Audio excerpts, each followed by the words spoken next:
Good morning, children. This is fifth video of sixth chapter, that is Bhakti and Sufi tradition and changes in religious beliefs. And here we are going to discuss the topic names for communities. First, we will discuss the people who were the part of this subcontinent, how they were known and called. So first we will discuss about how Hindu and Musliman started to be addressed by these names. Which names? Hindu and Musliman. So historians revealed that initially Musliman and Muslim words were never used by the people. People were occasionally identified by in terms of region where they came from. So those who were living in the bank of the river Sindhu, known as Hindu, and the followers of Prophet Muhammad Sahab, known as Musliman. So Muslim is the English version of Musliman.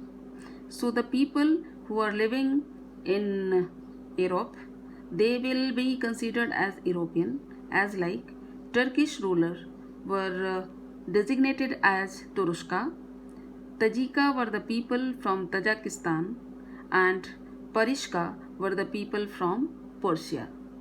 So, but sometimes people known and referred differently, rather the part from where did they come from. Like Turks and Afghan were referred as Shak, and Yavan's word used for Greeks. Greek, does it mean Yunan? And the people those belongs from Yunan, they were known as Yavan in India. As like term Maliksh, the another communities, those who were knowing by the term Maliksh, it was a general term used for migrant communities. It means these people were considered outside from the Brahmanical practices. Means Maliksh were those who spoke language that were not derived from Sanskrit, as well as they didn't observe the norms of caste society and hierarchy. So who were known as Maliksh? Those who spoke other than Sanskrit language and they didn't follow the caste society and hierarchy according to the Indian society. However, Maliksh word shows that they use this term in a sense of insult and to show them inferior. So these were the names of the communities and a group of different people who were the part of this subcontinent.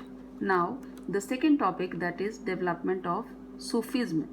Sufism is an important topic in this chapter, and here we are going to discuss about Sufism, how it was developed and flourished in India, and what is the meaning of this word Sufism. So Sufism is an English word. In Islamic text, Sufism known as Tasawwuf. Some historians says that the word Tasawwuf derived from the word Suf, and Suf meaning wool. Wool refers to the coarse woolen clothes worn by Sufis. Sufis जो थे वो एक लंबा ढीला ढाला चोगा, उलन चोगा पहनते थे, लबादा पहनते थे, और इसी से उनको कंसीडर किया गया, रेफर किया गया कि सूफीज़. तो Sufism derived from the word Suf meaning wool. But some historians suggested that this word derived from Safa. Safa, does it mean purity? And it may have been derived from Sufa.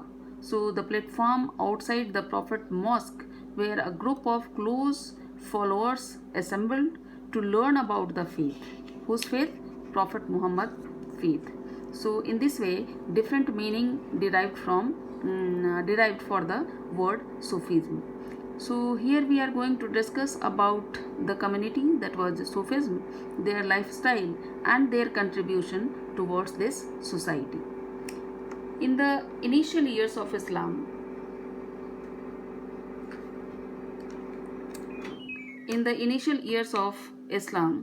a group of religious minded people called Sufis being developed with the asceticism and mysticism in the protest against the Khalifa, who were being arrogant and materialistic as a religious and political institution.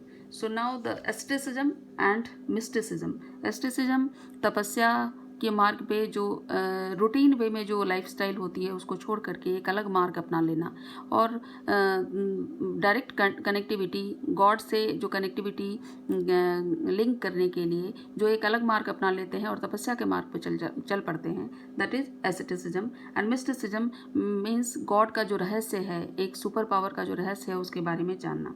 तो Sufism जो थे वो एस्टिसिज्म and mysticism को लेकर के एक protest था उनका खलीफा के खिलाफ. जो खलीफा उस टाइम पीरियड में, जैसा आप जानते हो कि खलीफा were the followers of prophet Muhammad, successor of prophet Muhammad. So उनका जो मटेरियलिस्टिक एंड एरोगेंट उनका जो एडमिनिस्ट्रेशन था उसके खिलाफ इन्होंने सूफीज़ ने एक प्रोटेस्ट ऑर्गेनाइज किया. Though the Sufis criticized the intellectual and orthodox intellectual and description and interpretation of Quran and Sunnah, a word that means tradition of Prophet. Prophet Mohammed का जो ट्रेडिशन था उसको सुन्ना नाम से भी जाना जाता है. तो ये जो सूफीज़ थे उन्होंने क्रिटिसाइज़ करना शुरू किया. जो रूढ़िवादी जो डिस्क्रिप्शन था कुरान के वर्सेस के, उसको इन्होंने मानने से इनकार किया और इन्होंने एक नई थियोलॉजी, एक नई प्रिंसिपल इन्होंने डेवलप किया. So in the place of these description of Quran they wanted and laid emphasis on seeking salvation through intense devotion and love for God. तो सिवाय कुरान के वर्सेस पढ़ने के अलावा इन्होंने ये कोशिश की कि एक नए तरीके से एक लव एंड डिवोशन गॉड के प्रति डेवलप किया जाए. और they followed the commands of Prophet and followed Prophet Mohammed whom they considered perfect human being. नवाब प्रॉफिट मोहम्मद साहब को ये परफेक्ट ह्यूमन बीइंग के रूप में जानते थे, सूफीज जो थे वो कंसिडर करते थे. दस Sufis short N interpretation of Quran on the basis of their personal experience and logic. वो बना बनाया जो ऑलरेडी वर्सेस दिए गए हैं कुरान में उससे वो सहमत नहीं थे और लॉजिकली ये अपना एक पर्सनल एक्सपीरियंस करके उस कुरान के वर्सेस को फील करना चाहते थे. और इस तरह से जो विधि इन्होंने निकाली, मेथड इन्होंने निकाला, उसे सूफिज्म का नाम दिया गया. So, in conclusion, we would say that salvation, personal experience, meditation, intense devotion, love for God. So, these were the basic principle of Sufism. So, in this way, these were the basic principle of Sufism. Here you will see the picture of different strata of life of Khanka and the community Sufism. यहाँ पे आप देख रहे हो कि कैसे उन लोगों ने अपना एक अलग खानका तैयार किया, जिसे हम हॉस्पाइस कहते हैं, जिसे हम धर्मशाला कहते हैं. तो इस तरह उनकी एक अलग दुनिया होती थी और वहाँ के कुछ डिफरेंट दिनचर्या होती थी. तो उसके बहुत सारे पिक्चर्स यहाँ आपको देखने को मिल रहे हैं. ये बिल्कुल नृत्य की मुद्रा में है, मतलब इनकी गाने के साथ या एक डायरेक्ट डिवोशन और लव जो इन्होंने क्रिएट किया गॉड से कनेक्टिविटी करने के लिए. तो ये सारी चीज़ें सूफिज्म के पार्ट हैं. So now the growth of Sufism, how Sufism developed and flourished in India. So first we will say Khwaja Moinuddin Chishti was the founder of Chishti Silsila in India in 1192. He died in 1236 and his tomb in Ajmer was constructed by Ghiyasuddin Khilji of Malwa, and this Chishti order was primarily followed in Afghanistan. ये चिश्ती सिलसिला जिसके बारे में हम बाद में discuss करेंगे उसके बारे में है. But how the growth of how did the Sufism flourished and develop in India. By the 11th century, Sufism evolved into a well-developed movement with the literature derived from Quranic studies and Sufi practices. So Sufis began to organize communities and their followers around the hospice or khanka. Khanka is a Persian word. Does it mean hospice? And hospice, that is in Hindi dharmshala. So these communities and followers controlled by a teaching master known as Sheikh. So Sheikh, and this is an Arabic word, Sheikh, and does it mean the teaching master? And again in Persian term, Sheikh is known as Murshid. So Murshid is the Persian term of teaching master, and Sheikh is the Arabic term of teaching master. So Sheikh, teaching master, and the Murshid all were same. So the teaching master or Sheikh appointed and enrolled disciples. Disciples को कहा जाता था मुरीद. Malik was the master was the Murshid and the disciples were the murid and appointed successor known as Khalifa. As like Prophet Muhammad appointed successor like Khalifa, in that way, the teaching master of Khanqah, they also appointed Khalifa, their successor, and enrolled different disciples. So they established rule for spiritual conduct and interaction between inmates as well as between lay person and the masters. अब इन्होंने एक नया conduct, spiritual conduct का एक नया तरीका निकाला कि कौन कौन से ऐसे रूल ऑफ कंडक्ट होने चाहिए जिससे कि वो इंटरेक्ट कर सकें अपने इनमेट्स के साथ और जो ऑर्डिनरी पीपल हैं उनका और मास्टर्स के साथ. सो सूफी सिलसिला, नाउ द सिलसिला, व्हाट डज इट मीन सिलसिला? सूफी सिलसिला began to organize in different parts of the Islamic world around the 12th century. 12th century तक केवल इंडिया ही नहीं, वर्ल्ड के डिफरेंट पार्ट में ये सूफी सिलसिला ऑर्गेनाइज हो चुका था, स्टैब्लिश हो चुका था. सो सिलसिला means chain, signifying a continuous link between master and disciple. तो ये कड़ी है, एक लिंक है जो मास्टर के साथ उनके मुरीद, उनके जो शिष्य हैं उनके बीच में एक लिंक स्टैब्लिश करता है. The first unbroken link was spiritual genealogy was prophet Muhammad. और जो पहला अनब्रोकन लिंक है, वो कड़ी है उस सिलसिला का, वो है प्रॉफिट मोहम्मद. तो इस तरह से एक कड़ी बनती है, एक लिंक बनता है, Allah, then prophet Muhammad, then teaching master मुर्शिद, and then disciples. So it was a complete chain who linked from the God to the murid.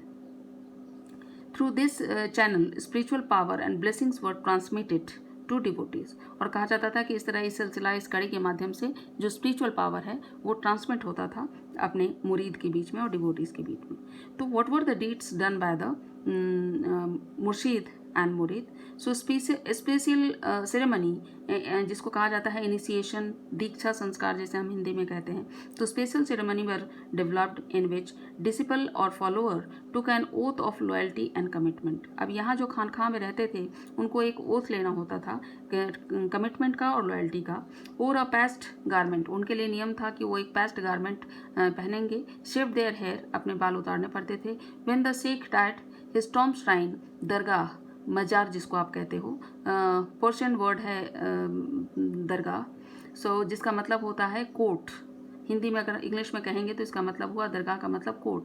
Became the centre of devotion for his followers. और जब शेख थे, जो master थे, उनकी death के बाद जो जगह होती थी, खानकाह होता था, वो डिवोशन फॉर हिज फॉलोअर्स हो जाता था, सेंटर ऑफ डिवोशन. वहाँ पे आकर के, उस मजार पे, दरगाह पे आकर के लोग सजदा किए करते थे, प्रेयर करते थे और गॉड से blessings, direct blessings in the between the term of sheikh and the मुरीद, ब्लेसिंग्स की उम्मीद करते थे, प्रेयर करते थे वो. So this system encourage the practices of pilgrimage और जियारत to his grave, particularly on his death anniversary और उर्स, marriage union of his soul with God. अभी जो शेख मास्टर थे, टीचिंग मास्टर, उनकी डेथ के बाद वो जहाँ उनको दफनाया जाता था, दैट वाज नोन एज मजार. और हर साल डेथ एनिवर्सरी के रूप में इस मजार पे एक उर्स ऑर्गेनाइज किया जाता था, एक मेला, एक फेयर ऑर्गेनाइज किया जाता था, प्रेयर फेयर कह सकते हैं, जहाँ पे आकर के लोग ब्लेसिंग्स लेते थे टीचिंग मास्टर से, गॉड के माध्यम से. क्योंकि कहा जाता है कि जो टीचिंग मास्टर होते थे, जब वो अलाइव थे, उससे ज़्यादा कनेक्टिविटी उनकी बढ़ जाती थी जब उनकी डेथ हो जाती थी गॉड के साथ.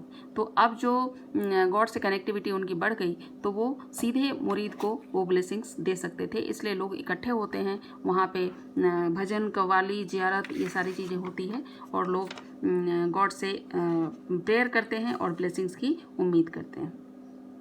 So people believed that after death, saints were united with God and this closer to Him than when living. ये माना जाता है कि जो जिस दिन उनकी डेथ हुई है उस दिन आत्मा का परमात्मा से मिलन, इट मीन्स इसको मैरिज का नाम देते हैं उसे, और एक मेमोराइज्ड डे, डेथ एनिवर्सरी को माना जाता है कि जिस दिन वो आत्मा से परमात्मा का मिलन हुआ है, इसका मतलब उनकी शादी हुई है और उस दिन को वो बहुत अच्छे तरीके से मेमोराइज करते हैं. So people sought their blessings and attain spiritual and material benefits. For attaining spiritual and material benefits, in this way Sikh were respected by his disciples in the form of wali. अब ये सिख जो थे, इनका एक नया नाम और आ गया, वली. वली का मतलब होता है किंग, शासक, administrator, those who administer the area and the followers. Now, in the later years, some of the mystical people initiated a movement on their own interpretation. Interpretation. अब ये सूफिज्म के अलावा एक और नया सेक्ट निकल के आया जिसे हम कहते हैं, एक अलग सेक्ट था जिनका कुरान का इंटरप्रिटेशन करने का एक अलग तरीका था। उनको अपनी लाइफ स्टाइल डील करने का एक अलग तरीका निकाला उन्होंने। दे डिसरेस्पेक्टेड द लिविंग ऑफ खानका। उन्होंने खानका की जो लाइफ स्टाइल थी उसको डिसरेस्पेक्ट किया and they led and another way to live like wanderer. They didn't preserve wealth, they didn't stay on one place, they observed celibacy, and those type of people known by different names, Kalandar, Madaris, मलंग्स, हैदरीज।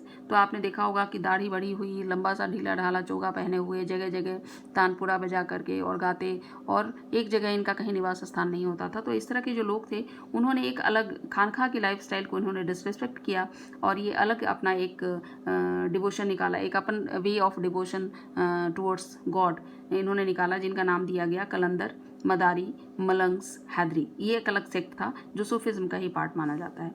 Since they didn't obey and follow norms of शरिया, so they were often referred to as बे शरिया। चूँकि ये Quran and शरिया जो है वो मनुस्मृति की तरह मुस्लिम्स के लिए एक रूल्स एंड रेगुलेशन है, सोशल डीलिंग्स करने का, सोशल रीति रिवाज लीड करने का जो तरीका है वो शरिया में दिया गया है। तो ये जो कलंदर मदारिस जो थे वो शरिया एंड प्रॉफिट मोहम्मद को नहीं मानते थे, शरिया को नहीं मानते थे। So they were often refer to as बे शरिया, तो उनको बे शरिया कहा जाता था। और दूसरा हुआ बा शरिया, मतलब the followers of Prophet Mohammed and those who were leading their life according to Quran and Sharia, they were known as Ba Sharia, and those who condemned and disrespected this lifestyle based on the Quran and the Sharia, they were known as Be Sharia. And who were Be Sharia? Those were Kalandar, Madaris, Malangs and Hadris. In this way, that's enough.